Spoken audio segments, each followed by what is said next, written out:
Show Broadcast Service. Radyo Pilipinas. Radyo Publiko ng Bagong Pilipinas para sa Bagong Pilipino. Naghahatid ng mahahalagang balita at impormasyon na guugnay ng pamahalaan sa sambayanan. Tulay sa himpapawid ng serbisyo publiko. Radyo Pilipinas. Radyo Publiko. Ang boses ng Pangulo. Sa Iloilo. Radyo Pilipinas. 585 AM. Usapang Agrikultura. Ang inyong source of daily agri-news. Talakayang siksik sa kaalaman. Atin ay impormasyon mula sa pamahalaan. Pagpapayaman sa ating mga likas na yaman para mas mapaunlad pa ang isa sa mga paunahing kabuhayan sa ating bayan. Usapang Agrikultura. Dito lang sa Radyo Pilipinas.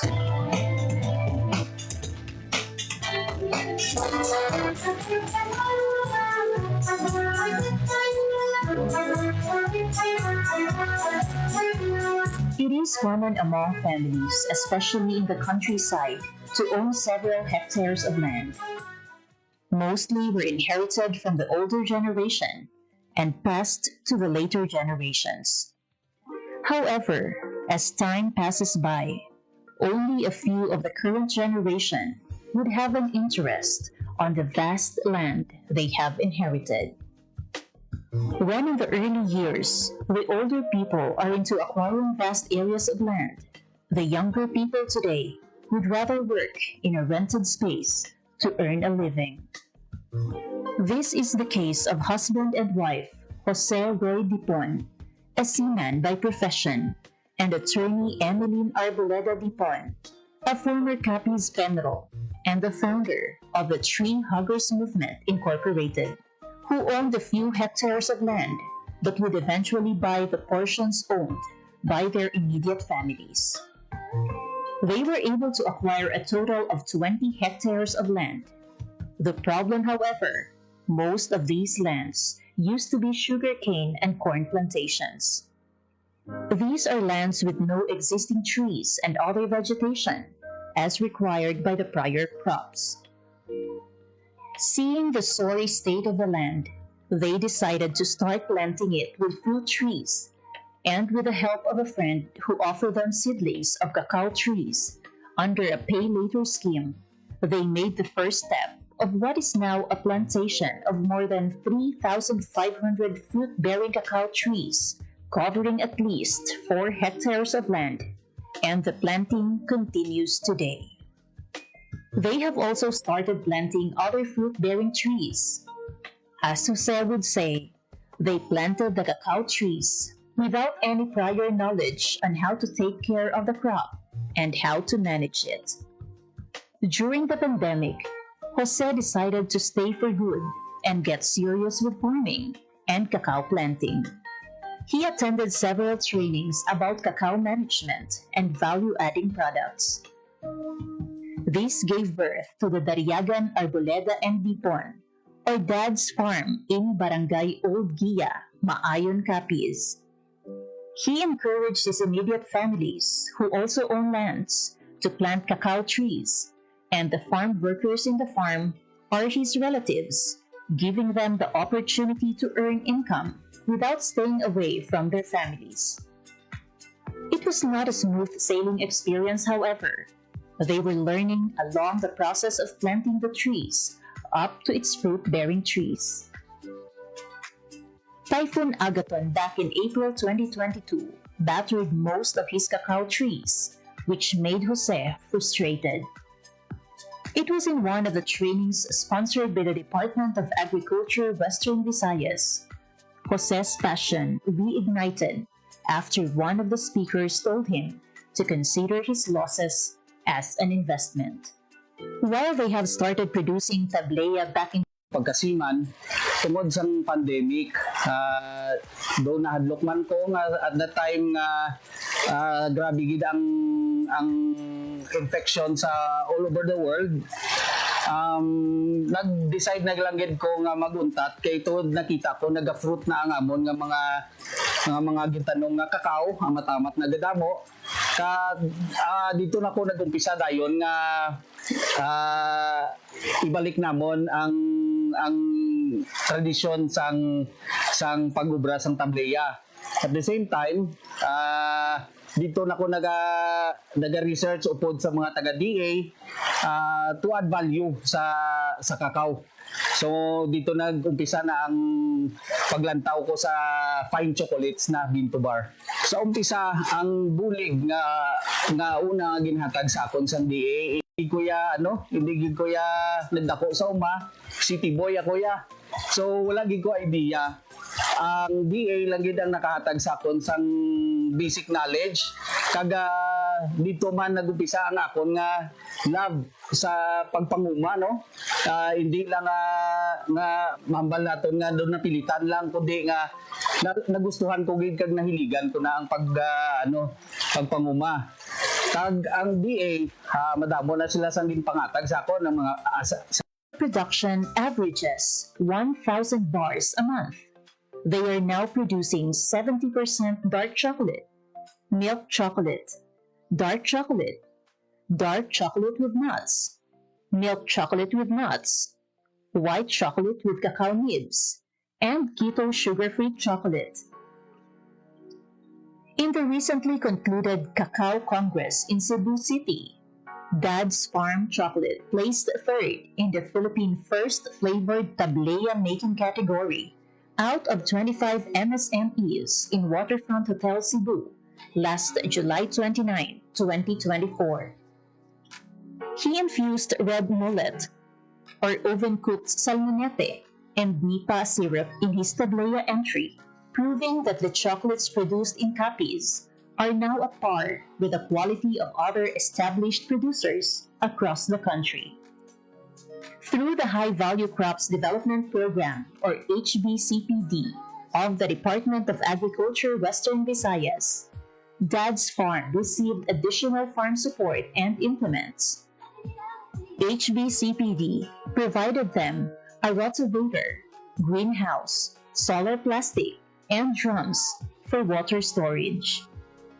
These, along with several training programs on cacao production and value adding, are in place as part of the continuing support of DA Western Visayas to the cacao farmers.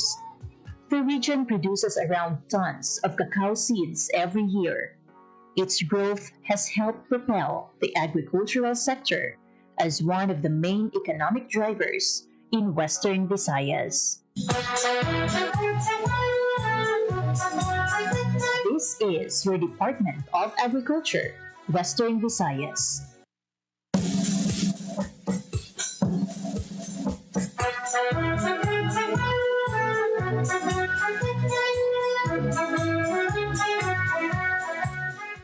Maayong aga sa aton tanan yung mga tagpalamati, sa aton yung mga tumalanaw over Facebook Live and our through frequency sa aton radio station.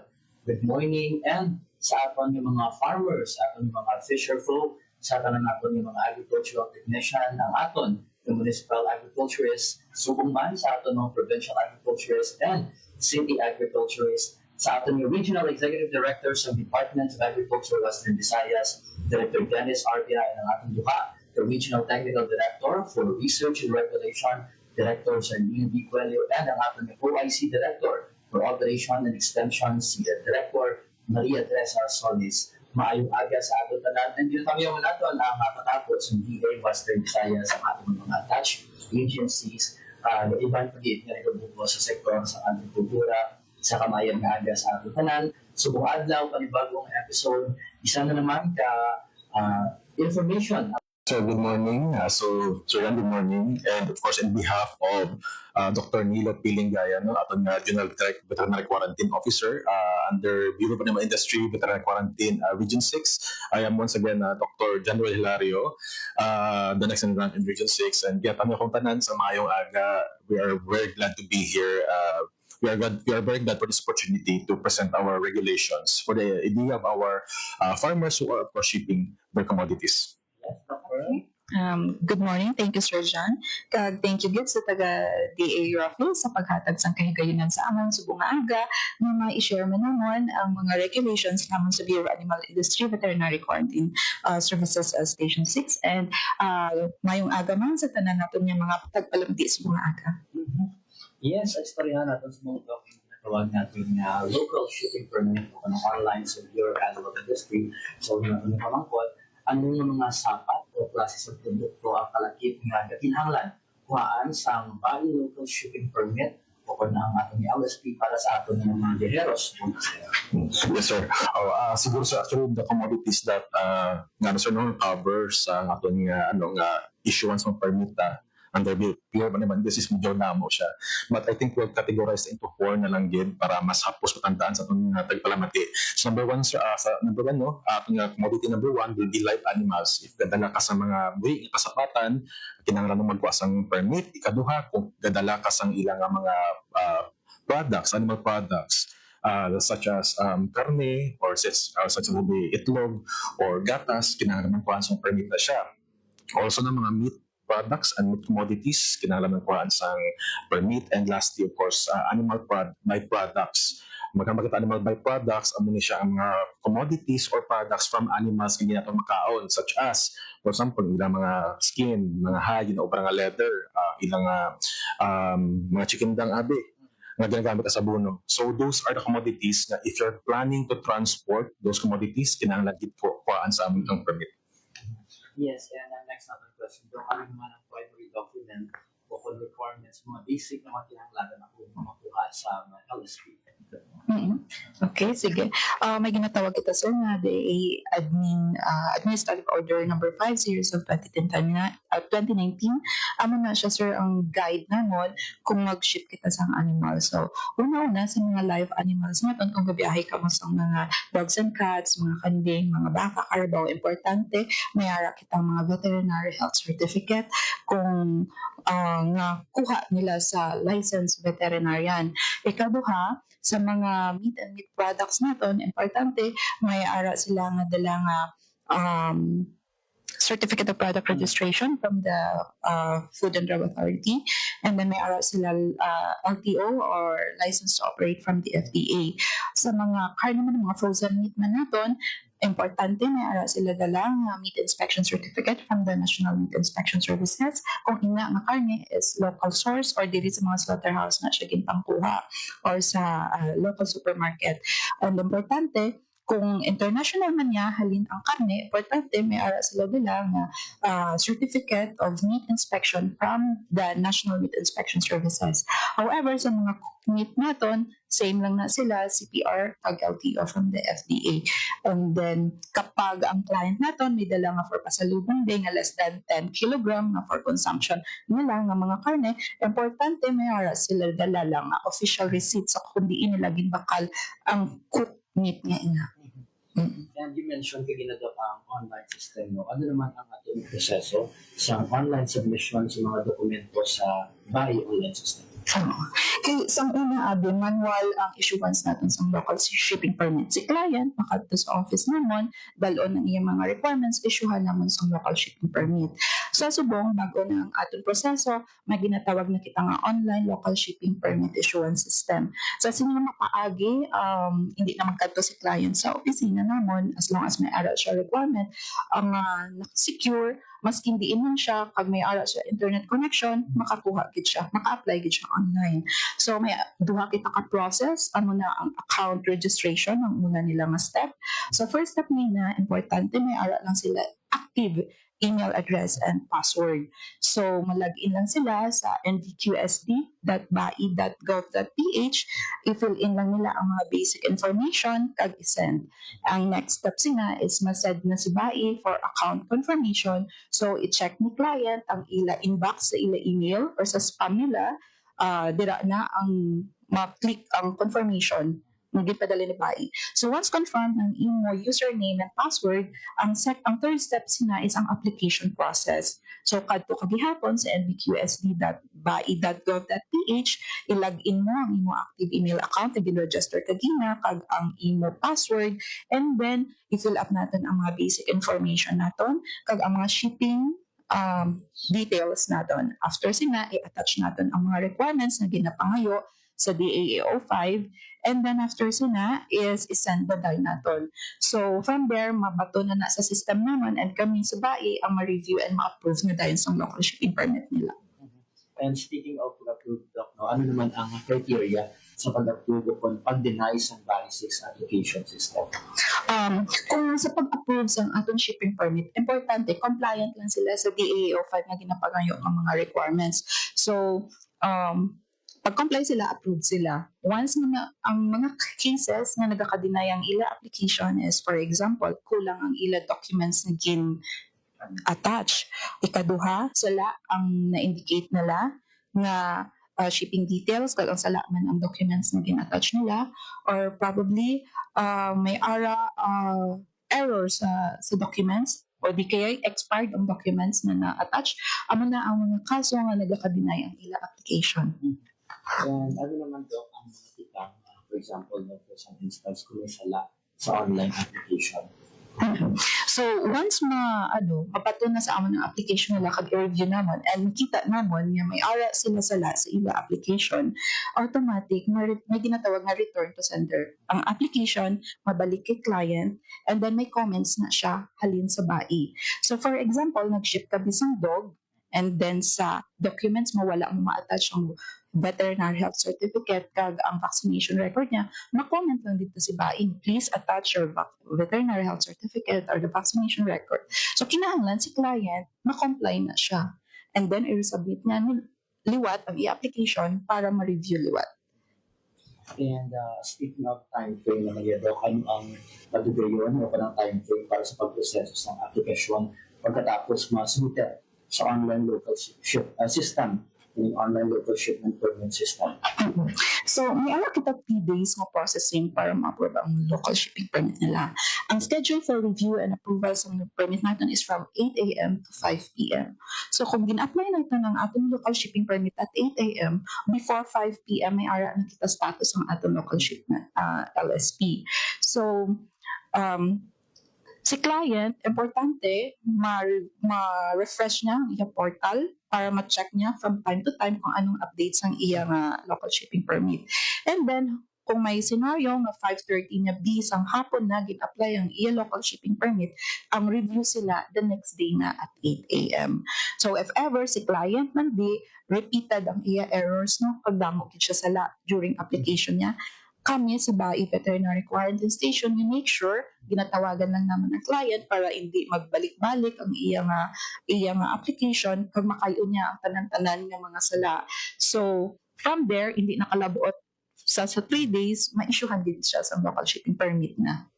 At sa ating mga tagpalang paano naman sila nakakuha sa permit number o reference code na didiinin ni gamiton sa port o nila?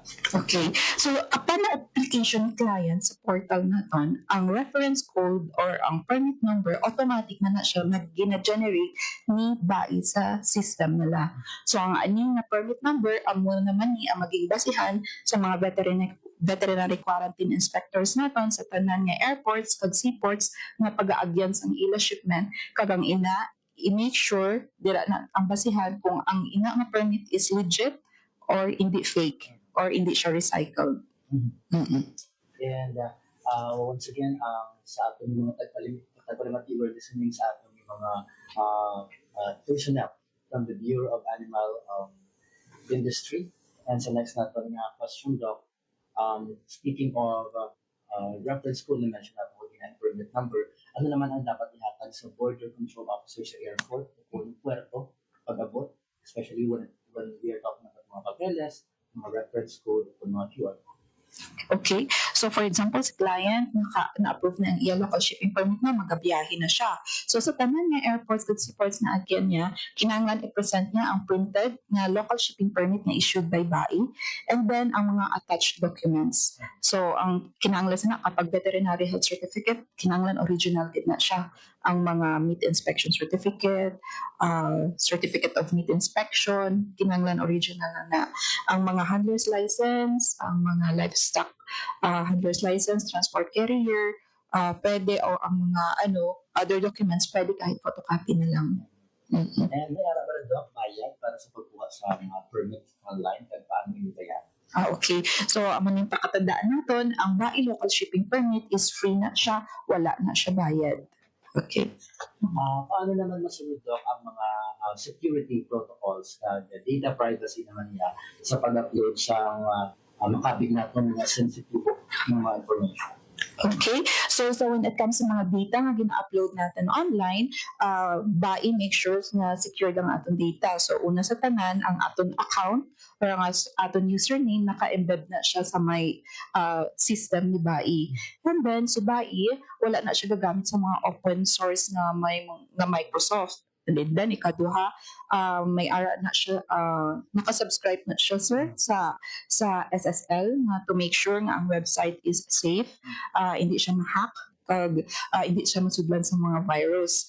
And then at the same time, may ara na sila ang ato ng mga BAI IT personnel, naka-sign na sila sa non-disclosure agreement na hindi nila pwede i-leak ang information and maging liable sila once ang amo ng information is magagwa. And then BAI also invest millions of pesos para maprotektahan ng firewalls ang aton nga website. So rest assured nga ang aton mga shipper, ang aton data is protected by BAI. Yes, and ano naman daw ang mga protocol kung may mga preventive quarantine, inspection, o sampling sa sapat o produkto ang ginagamit. Okay? Yes, sir. Usually, sir, no, before mag-transport sa permit, we have, of course, the requirement that was mentioned ni Doc Pearl. Dara pa lang makita ta kung ayan sila, compliant sila sa ating DAO number 5, no? Series of 2008, na instrumental nga issuances. So, kung okay sila dira, after that, mag-ship na sila, malabay na sa ating mga airports and seaports. So, paglabay nila dira, dapat ang mga documents nila ipakita nila para ma-properly check sa ating mga veterinary quarantine officers and inspectors. So, the process dira, they will be checking not only for the documents, kung okay ang documents, but they will also be checking for the commodities. Kung commodities ta is ayan okay, for example, for meat natin, kung sound siya kung fit for human consumption, kung animals natin is healthy. And ayan, kung ang documents ta, kagaton nga shipment ta, ang live animals or aton nga commodities ta abi, consistent ang details. Kay kisa, although kisa pareho ang okay ang shipment, okay ang documents, kisa magkaiba. So those are the things that we are checking to make sure na compliant at mga shippers and tapos safe man kag healthy and receive ng commodities from the origin kato sa destination. Paano naman daw i-coordinate sa bayan ang information sa customs, yung general customs, mga port authorities ka airport privilege? Alright. Actually, sana sir, depende sir, actually sir, sa sa concern natin if the concern natin is domestic or international.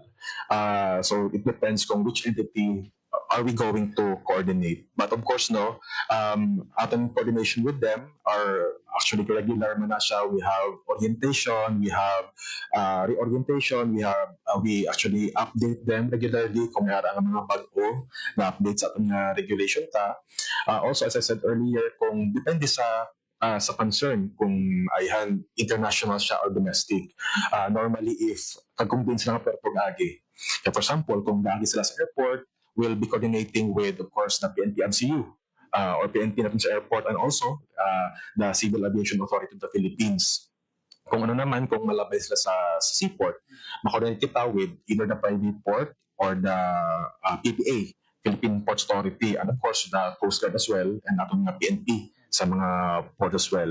On top of that, if domestic ang concern, on top of those mentioned na mga agencies, usually we contact with LGU.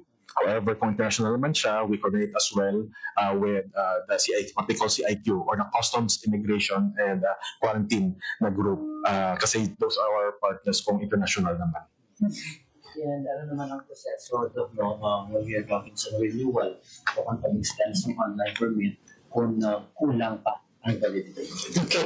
Ang local shipping permit natin is valid for 7 days. So, hindi na siya pwede ma-recycle or magamit ng liwat. So, for example, in 1 day, mabiyahe ako pa kadto Guimaras, nakuha ako local shipping permit from Iloilo to Guimaras. Kapag kahapon, kung from Guimaras ako, mabalik ako Iloilo, kinahanglan, magawad ako liwat sa shipping permit from Guimaras to Iloilo. Ang mga requirements na gina-attach nila is kinahanglan mag-uman. Hindi man pwede ma-recycle ang mga documents na gina-attach nila. So, kuha naman sila sa mga requirements.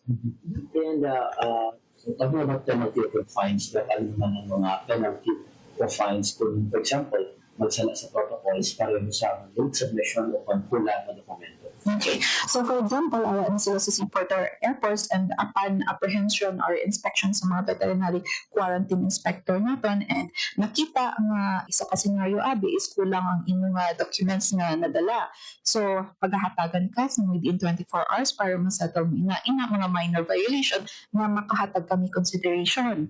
Pero however, kapag ang imong case is mga fake documents, gin-recycle ng documents, gin-tamper mo ang documents, automatic na siya return to origin. So return sa ginhalinan niya ang amon magiging sanction dira. Or ang ina nga return to origin, ikaw na mabayad sa shippers sang gastos nga pagpabalik na sang animals. Pero kung hindi ka magsugot, hindi ka nagbayad, di automatic ka mga veterinary quarantine officer, i-confiscate na naman kag i-dispose ang animals or products nga na-apprehend namon. So, from there, mga serious violation, like for example, upon inspection naman, nakita naman yung may sakit ang animals, although may mga documents siya, automatic confiscation na siya, card disposal. Kaya kung may sakit ng sapat, hindi naman pwede i-release, kaya man yung magiging source of maglapta ang sakit. And at the same time, kung ang makarne, upon inspection natin, medyo mag-green na, or medyo may molds na, or hindi na, nagbaho na, automatic confiscation and disposal ang among nagiging sanction. So kung ikaw, nakakommit ka sa various serious violation, ang amon sanction na pwede na siya nga mag-blacklist ikaw, hatagan ka namon sa show cause order, and then pag na-prove niya guilty ka, pwede ka mag-blacklist na ni Bai. So may blacklisting, hindi ka na allowed to ship or to transact ang any transactions sa Bureau of Animal Industry. So, ano na siya, sir? Yes, once again sa ating mga listeners, online sa ating viewers sa Facebook natin, there you have it ang ating bisita subong from the Bureau of Animal Industry, si Dr. John Ruel Silayo, ang Next in Rank Veterinary DA Rafis, under of course Sir James and also our Red, Sir Dennis Arpia, for having this opportunity to, of course, once again broadcast and update everyone sa amon regulation namon as far as live animals and animal products is concerned. So, madaming salamat for this opportunity and hope we will be aware and also will be able to be compliant lang sa among regulation to avoid those violations mentioned earlier by Dr. Okay, sige. Okay, thank you din sa tanya pagpalamati subong nga aga. Kung may araw pa kamo dugang pamangkutanon, open gid ang amon niya Facebook account. Pwede niyo siya i-follow pag i-like Veterinary Quarantine Services Western Visayas. So may messenger dira, pwede niyo gid ma-PM ang inyong mga questions. Once again sa ating mga tagkalamati sa ating tanan nga nag-aambli sa sektor sa agrikultura. Maraming salamat. Sa sunod ng episode, panibag na naman ang ating mga bisita. Maging-tuopod natin ang pila ka mga personnel sa National Meat Inspection Service. Ganit bantayan natin sa ating masunod ng episode sa ating programa. Sa liwati ni si John Candelario from the Regional Agriculture and Fisheries Information Section sa Department of Agriculture, Western Visayas. Maayong aga sa ating tanan.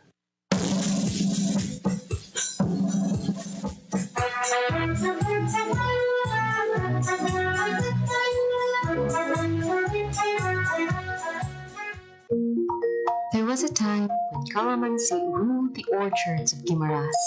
Its scent, its promise, its profit. But as years passed, the trees bore fewer fruits. Pests, aging groves, and changing markets slowly pushed this once booming industry into the background. For decades, calamansi farming was a way of life in Guimaras. Families built homes, sent children to school, and supported communities, all with the help of the small but mighty citrus fruit. But nature had its way. Trees aged, pests spread, and many farmers turned to other crops, hoping for more secure returns. Still, the spirit of calamansi never left. And today, its story is being rewritten. Sa unaya, ang amon nga production sang kalamansi, syempre gamay compare sa subong kay sa unaya yang dapila pa man ang kapuno kag dayon ang amon nga mga yung kabakal sa amin sa kalamansi, ang mong nagyapon ang ginadala sa Bacolod, kaya ginadala sa Iloilo. Dayon, nakita mo naman nga daw nag-aamat-amat mo siya namin ang income tungod nga daw damo naman ang nagabakal kag tungod nga damo naman sa mga production sang kalamansi diri sa Guimaras. Ti amo na nga mga processing nga nga production, ti amo na nga daw na-expand kami na sang amon nga nga tanong kag nakita man namon nga nami man ang income during sang peak season, tapos damo man ang nagabakal, di amo na nga maka-income man kami kag mabawi man ang amon mga gasto sa abono kag sa patanom namon. Ang calamansi grower, almost na 7 years. I'm starting until now. Ang pagkakalamansi ay kailangan hands-on, tiyaga, tapos dedication. In with more than just seedlings. They brought technical know-how, a roadmap for recovery, and a renewed sense of purpose. From providing quality planting materials to hands-on training in pest management and tree rehabilitation, POAS helped transform struggling orchards into thriving farms once again. Farmers also received post-harvest training and access to support facilities, making sure every fruit harvested is fresh, clean, and ready for the market. Okay. Now, for the specific intervention sa calamansi industry sa probinsya sa Guimaras, the Provincial Office for Agricultural Services is crafting a roadmap dated 2025 to 2029. Now, this roadmap will give the direction sa aton nga calamansi industry sa probinsya by identifying the challenges and what would be the specific intervention would become up. So we conduct focus group discussion with the calamansi growers para nga sa ila mismo magahalin kung ano ba na ang problema, ano ang ugat sang problema nila, kag amo na siya ang hatagan sang solusyon sang probinsya sang Guimaras. But no intervention works without the hands and hearts of farmers. They are the real drivers of revival. Working together through cooperatives, they embraced better practices. Their dedication is now bearing fruit.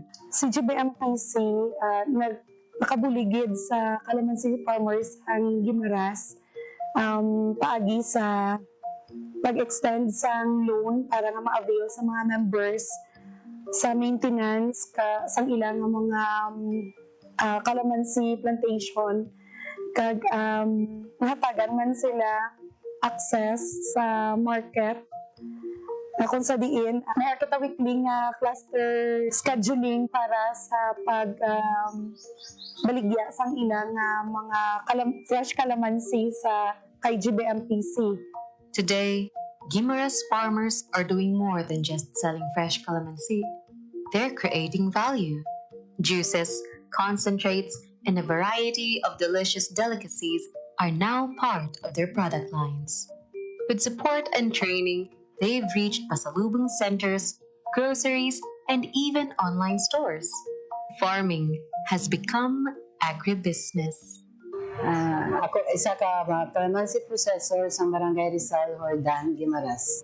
Ang akon nga association, sa Guimaras Herbal Growers Association, kag Poblacion Farmers Association sa Hordan. Ma-avoid nila ang mga sodas. So, nag-decide ako nga mag-supply sa central school, sa mga elementary school children. And nakabulig man, more or less nakabulig man sa akong income. Aside nga ang kabataan, makainom sang healthy drinks. But revival is just the beginning. To keep the momentum, the Department of Agriculture and POAS continues to lead the way, helping farmers integrate calamansi into diversified farms, improving nursery operations, and strengthening market access It's a long-term vision of sustainability, where tradition meets innovation and every orchard becomes a livelihood for generations. So, in terms of the challenges in the low yield production in calamansi industry in the province, the provincial government procured a farm production inputs like the organic and inorganic fertilizer. So, pag ma-identify na namon si farmer, we're going to go ka mag-visit sa ilang farm, i-assess namon kung ano ang really nga needs nila. Tapos dira kami maghatag sa amon nga specific nga intervention based on the actual scenario sa ilang farm. Through POAS, may ara kami sang naka-reserve nga buffer stocks of the pesticide and insecticide. So ang himuon lang ni farmer is mag-submit siya sang report nga may infestation sang specific nga peste sa iyang calamansi, and then ang POAS is magakadto sa ilang farm ka maghatag sang nagakaigo nga technology upod na ang mga pesticide and insecticide. Limited market access.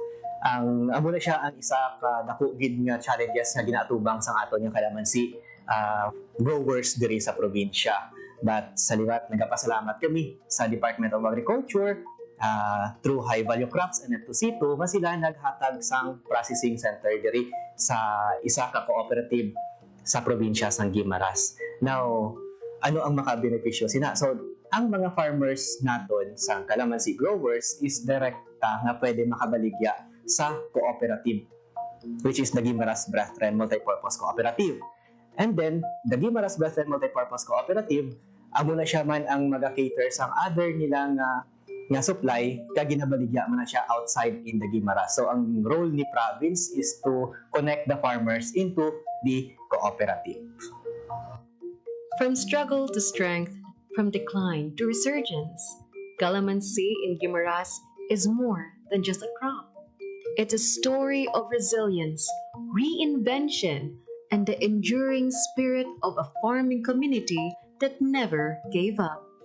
The future is bright, the fruit is green, and the comeback is real.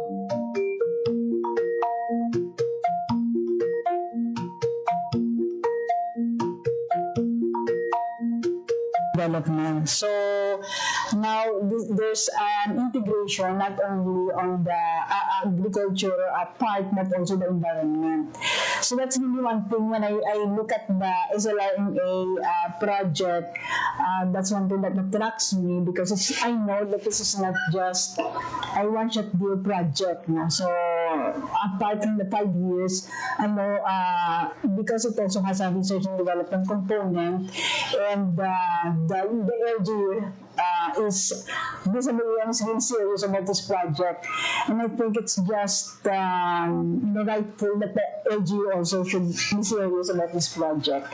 And the third objective is to determine the adoption of soil and water conservation technologies, its benefits to farmers, and environmental impact. So these three are actually embedded in the entire implementation of the project. One thing good about SLRMA, BSWM created a technical and monitoring team to expedite the processes involved in project implementation. So the monitoring team not only provides, not only conducts monitoring but also provides technical assistance. So every month from the national office, the BSWM team composed of 4 people of different expertise come down to the LGU, go around the project areas, provide the technical support, interact with us, also with the farmers. So that's one good practice of this project. Nakakuha ng pondo na umaabot sa 12 million pesos mula sa Department of Agriculture, Bureau of Soils and Water Management at mula sa Department of Agriculture National Corn Program at naging instrumento sa pagpapabilis ng implementasyon ng proyektong research and development sa mga bukirin ng mga magsasaka. Sa unang taon ng implementasyon, mayroong 13 magsasaka na nakipagtulungan na may kabuuang 20 ektarya ng lupa mula sa barangay Agkokok. Sa dulo ng taon, lumawak ito sa parehong barangay nang madagdagan pa ng 23 magsasakang nakipagtulungan na may kabuuang 21 ektarya. Kabuuang 41 ektarya para sa barangay Agkokok lamang. Yung bago po dumating yung CRM dito, sa amin dito, nagmamais na kami dati bago dumating yung project. Kaso lang, yun lang talaga, makikita mo sa mga area namin, mais lang talaga, lahat. Wala ka nang ibang makikita sa area. Tapos, siyempre, hindi din namin alam yung about sa mga tinatawag nilang contouring. Si sila pangumalo ko. Isang una, paray, mais. Lakot lang na sa umadang mais. Mga dagmay, mga balingol. Ang panawagan mo sa nagapunso daw mga ayot bulig ba panda. Ito mo daw nagagpuro mo binanda. Kaya nga benepisyon ay kung makapagdukto doon. Ano daw bulig na sa pagabuhi namin. Kaya kung may mga reading pa sa darat, kaya magpamigaan ko. Training niya na, akto ko nito sa mga art ko. Okay na. Hindi dyan naman ito. Hindi lang. Nakakita mo pala yung mga tanong iba to yaga. No, sundon ni mo ay kita mo. Ay kalapad-lapad mga tanong ito sa akin.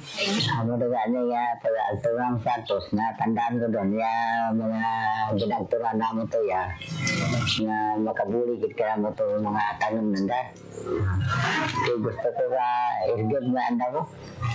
Ang presada sa dito sa Rom. So, lain nga, why, sano ka. Ginbuligan kami sa pagtulo ba?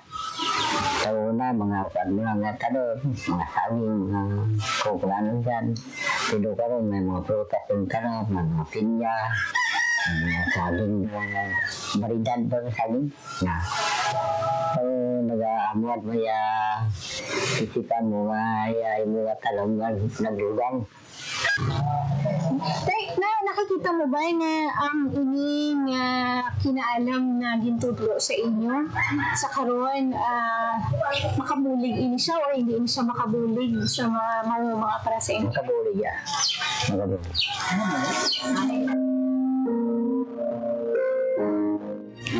Sa ikalawang taon nito, lumawak ang proyekto ng SLRMA sa Barangay Cristina na may 23 magsasaka sa kabuuang 22.5 na ektarya. Sa ikatatlong taon, lumawak ito sa Barangay Epero na may 10 magsasaka sa kabuuang 27.4 hectares. Sa ika-4 na taon, nagsagawa ang proyekto sa Barangay Candelaria na may 16 na magsasakang nakipagtulungan na may 20 ektarya. Sa kabuuan, 85 magsasaka ang nakipagtulungan na sumasaklaw sa 110.4 na ektarya.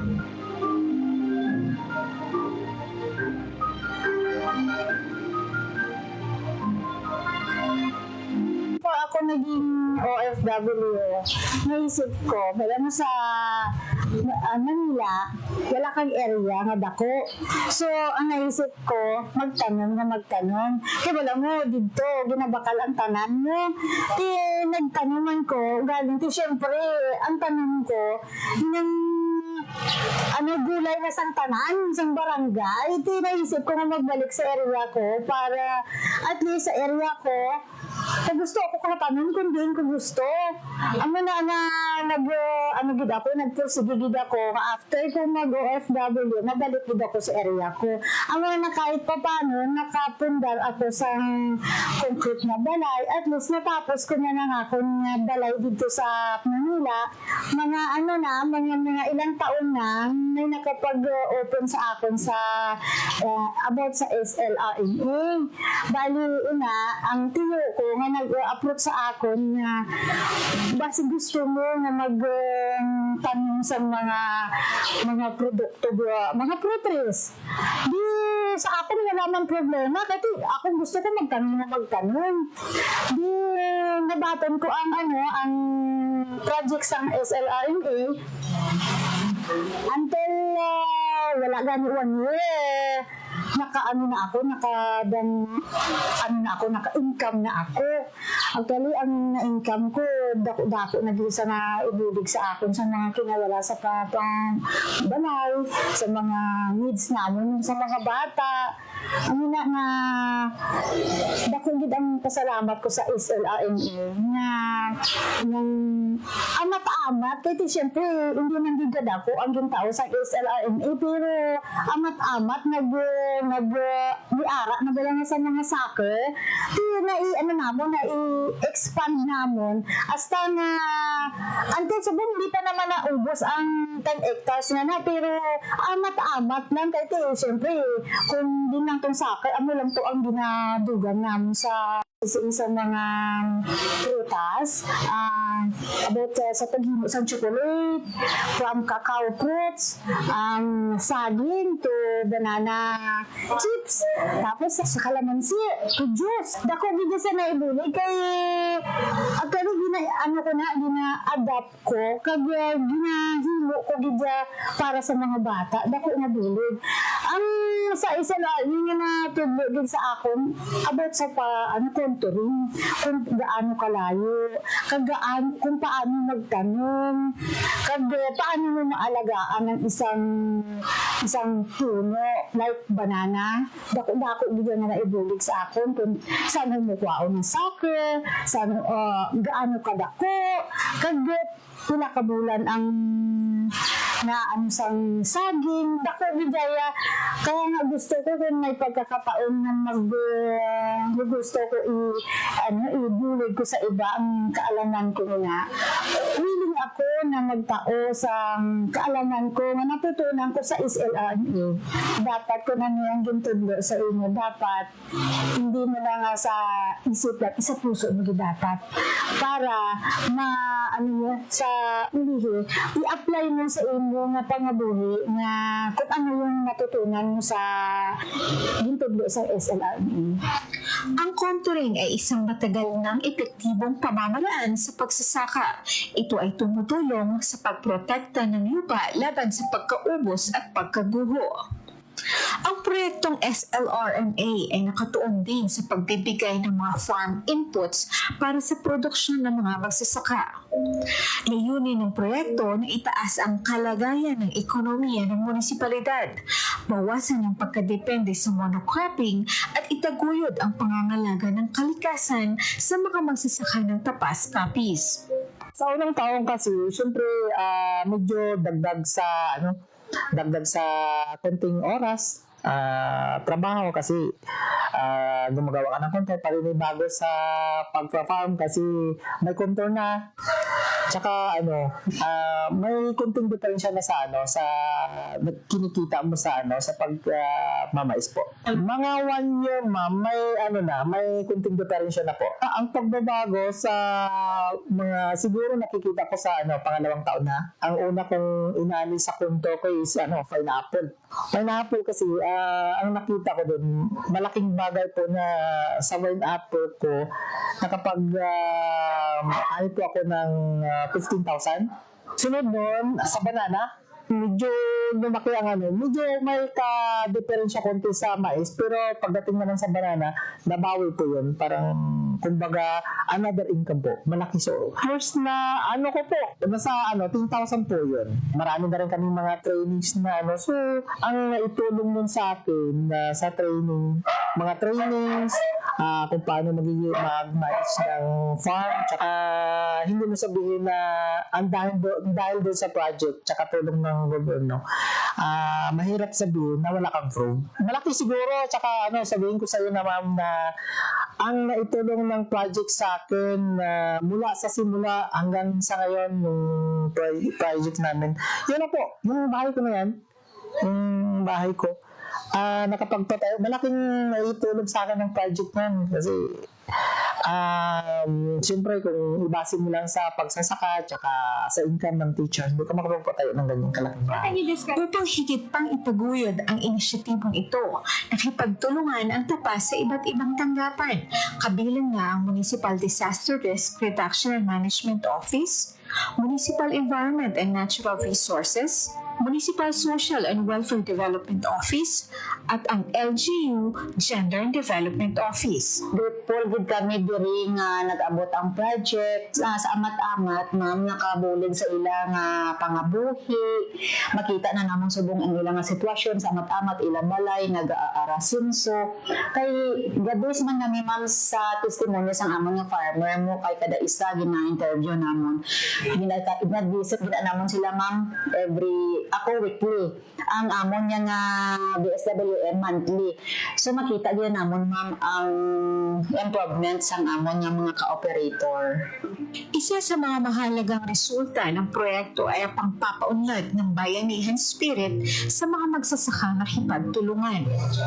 Well, first of all, ako nagpapasalamat sa attached agency ng Department of Agriculture, which is yung Bureau of Soil Water Management. And they've been here for almost about 5 years. They're coming back and forth. And they are the one, and I've been telling them to help our farmers. And after so many times of introduction ito at saka dissemination of information sa kanila, nakita nila na dapat itong tingnan kung talagang bagay sa kanila. And now, the fruits, after 5 years, nakita nila na maganda pala itong ibinunga nitong contouring na ito, at lahat halos ng mga farmers doon sa Alcocop ay gumaan ang kanilang kabuhayan, kumita sila, and then yung iba nakabili na ng mga motorsiklo na pagpagawa ng bahay because yung idinulot ng kabutihan na ito sa mga muma.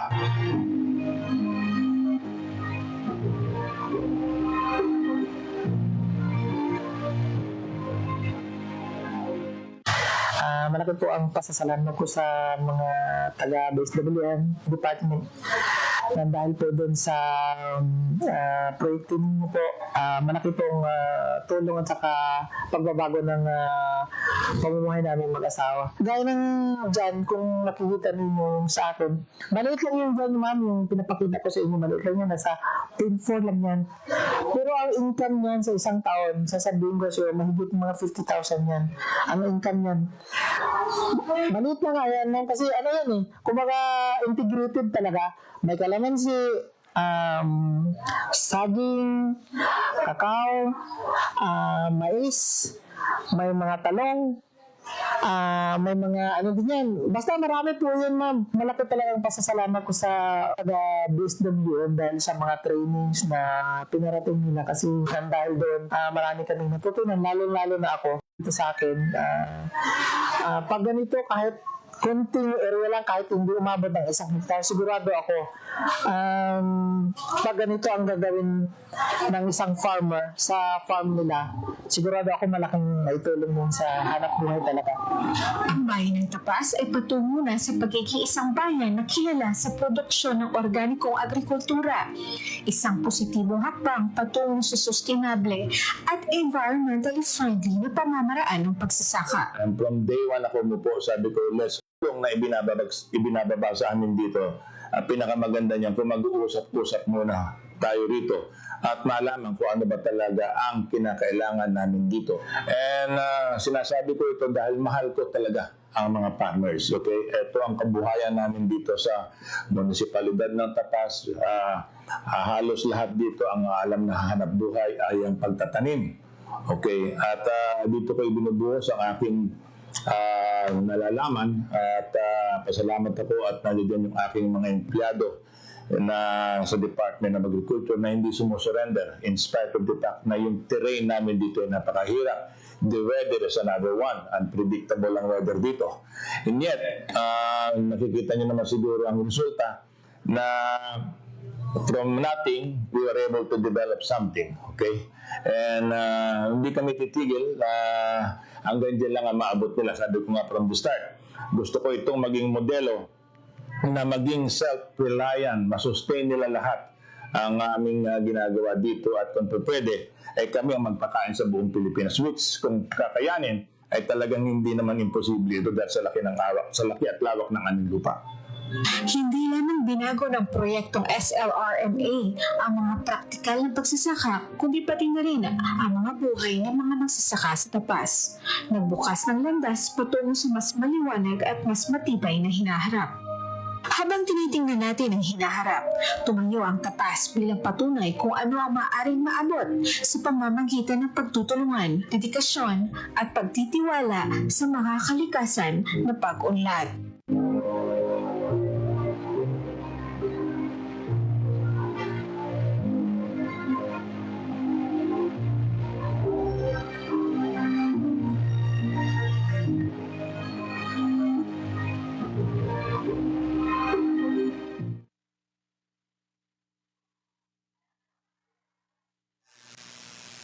Hatid ay balita, impormasyon at sari-saring kaalaman tungkol sa sektor ng agrikultura sa ating bayan. Usapang Agrikultura kasama ang Department of Agriculture. Alamin ang mga hakbang ng administrasyon para mas mapaunlad pa ang iba't ibang industriya agrikultural at pakinggan ang mga proyektong handog sa mamamayan upang mapalago ang kanilang mga kabuhayan. Usapang Agrikultura, Lunes hanggang Biyernes, alas 5 ng umaga, dito lang sa Radyo Pilipinas.